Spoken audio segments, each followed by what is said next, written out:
All right, welcome to day 23, chapter 24. We're going to be comparing means. What we have been talking about, we've been talking about just hypothesis testing for means, for proportions, and now we're going to be comparing two different means. So we'll not only be looking at one sample, we'll be looking at two samples. We'll be comparing their means. So we've got a problem here, and it's about a study on antihypertensive effects of fish oil. In other words, fish oil has been known to lower blood pressure, okay? And researchers randomly divided 14 male volunteers with high blood pressure into one of two treatments. The first treatment was a 4-week diet that included fish oil, and the second was a 4-week diet that included regular oil. So the response variable was the reduction in diastolic blood pressure. So the results of this study are shown below, and the question is, can we conclude that fish oil is better than regular oil for reducing diastolic blood pressure? So what we need to do first of all is we need to understand that fish oil, this is the people, 7 people, so in this case N is 7, because there's 1, 2, 3, 4, 5, 6, 7 pieces of data, and this is the reduction in their blood pressure. So that means their blood pressure was reduced by 8 millimeters of mercury, this person's 12, and so forth. And for the people taking regular oil, N was also 7, and this represents their reduction. So this decrease of -6 means that it actually went up 6. A decrease of a -6 means their blood pressure actually went up 6 using the regular oil. This person's did not change. Okay, so what we can do with each of these is we can go stat, edit, and we can put, I've already put these values in list, mine has list 2 and list 3, whatever list you put them in. So these are the reductions for the people using fish oil, and these are the reductions for people using regular oil. So what I can do is I can go stat, calc, I can do one variable stats for list 2, and I can calculate, and it will tell me the mean is 6.57. The standard deviation of that first sample for fish oil is 5.86. Okay, I can do the same thing. I can go stat, calc, I can go one variable stats, and now for my other list, and this time it gives me the mean is -1.14, just like it says here, and the standard deviation of the regular oil is 3.18. And those will be useful later on. So, and then it says N is 7. So we've got our data. When we go to do our conditions, we'll probably need to do a normal probability plot. But right now we're just kind of talking about what would the test look like, because actually it's on the next page, all worked out for us. 2 pages from now we'll have it all, the whole hypothesis test. So we want to look at what are we going to be doing different here since we're talking about comparing means. So this time we have 2 samples. So what we're looking at is, our question is, can we conclude that fish oil is better than regular oil? So our null hypothesis will be fish oil. The null is that they would both do the same thing. So here's our null, that fish oil's effect on blood pressure is the same as regular oil. Okay, so fish oil equals regular oil in lowering blood pressure. That is the null. There's no difference. Oil is oil. It's going to help you lower your blood pressure.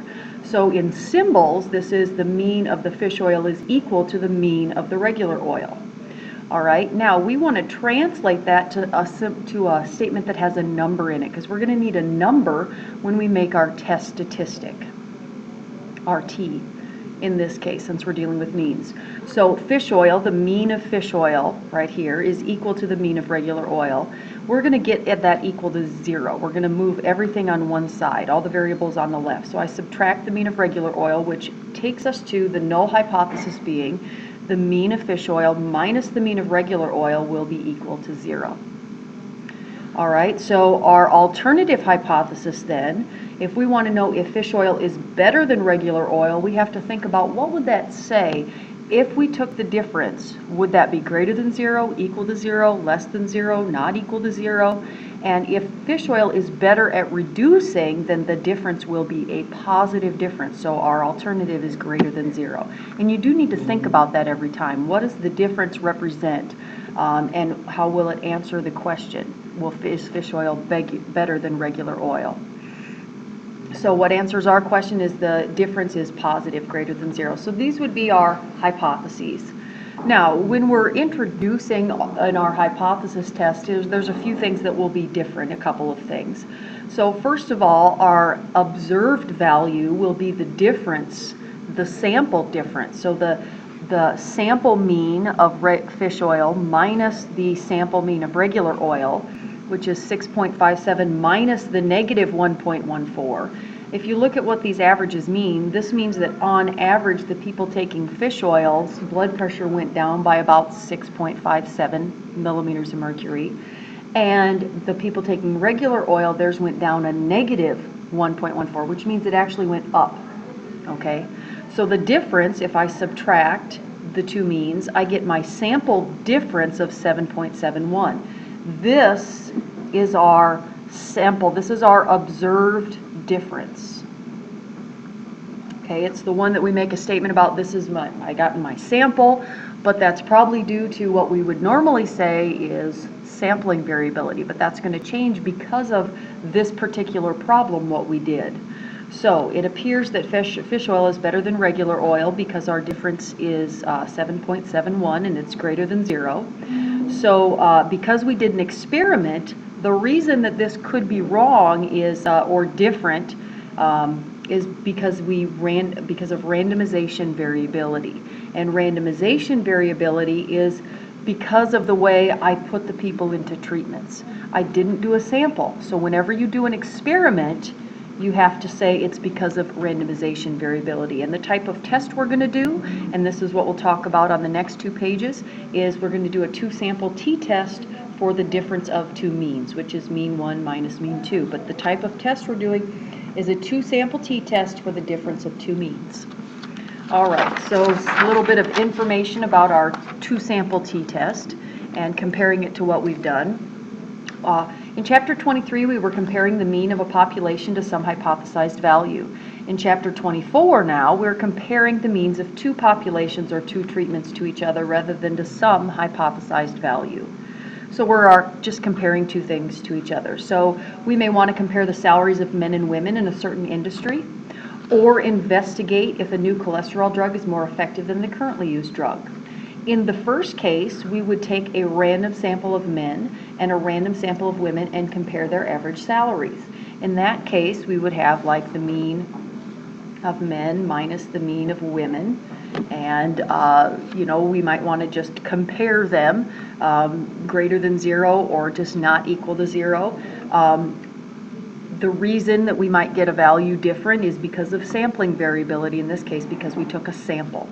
In the second case, researchers would randomly assign drugs to subjects in the study and compare the average reduction in cholesterol. This would be the reasoning due to not sampling variability, but randomization variability because of an experiment. So when we're conducting a hypothesis for 2 population treatment means, we're usually testing this null hypothesis. The null is that the 2 treatments are equal or the difference is 0, which we also wrote on the previous page. Before we continue, it's important to consider how the samples were selected or how the treatments were assigned.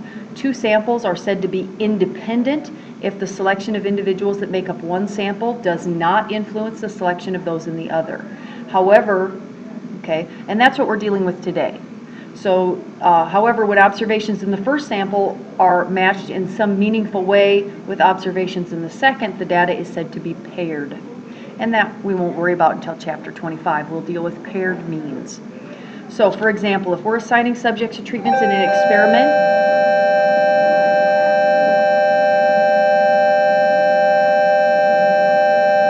by drawing names out of a hat, the treatment groups would be independent. But if we use blocking by finding the 2 most similar subjects and splitting up into each treatment group, then our data is paired, and it's not independent.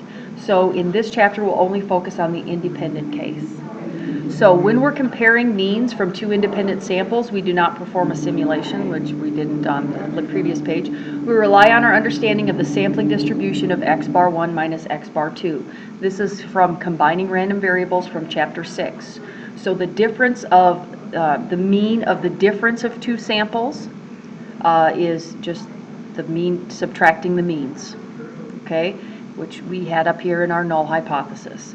The standard deviation of the difference between two random variables is the sum of the squared variances. Remember, sigma sub x bar is the standard deviation. Sigma sub x bar squared is the variance. So you're going to take the variance squared of each of those, which is the standard deviation. Well, we'll just skip over here to this one. It's the standard deviation of the first one squared divided by the number in the first sample, plus the standard deviation of the second one squared divided by the number in the second sample, and then you take the square root. It's always the sum. And then you have to make sure, this is one of your conditions, that the distribution is always approximately normal, the distribution of the difference. If both samples are large, both samples are greater than 30, or the populations are approximately normal. Now, in the case of this problem that we were doing on the second page, both n and 1 and 2 are not greater than 30, okay? So if they're not greater than 30, when they're not greater than 30, we have to graph their normal probability plots and check to see if they're approximately linear.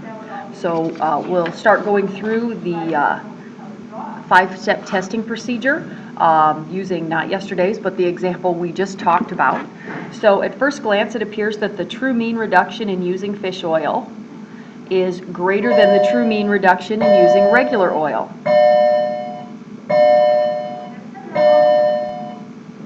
And the reason we think that is because the difference in the two means is 7.71, which is greater than 0. But it is possible that this was due, that the oils have the same effect and the difference is due to randomization variability. And so to decide, we're going to do a 2-sample t-test for the difference of the means, and our alpha level is 0.05. All right, so our null and alternative hypotheses are the same as we had on the previous page, and our conditions. So checking the conditions, we have to realize that the 2 treatments were randomly assigned, and that was given. And then just a little note here, to make sure the sample means are independent for experiments, if we're analyzing the results of 2 independent samples, we would need to check 2 conditions for independence. Independent random samples of each population, and that they're less than 10%. But for an experiment, all we have to do is say that they were randomly assigned. Then this is where we're checking the normal probability plots. This is the large sample size condition, and we know that n is not greater than 30 for both of these. So we have to look at the normal probability plots. Now you could make those, since we did have the data, we can go to second stat plot, and we can turn the first one on and go to the 6th graph, and we're just going to say that that is from list 2, and I just want to graph it and zoom 9. So there is my normal probability plot. If you look, it looks remarkably similar to this one right here. So you make your normal probability plots. They have to be roughly linear. Okay, so roughly linear, very roughly linear here.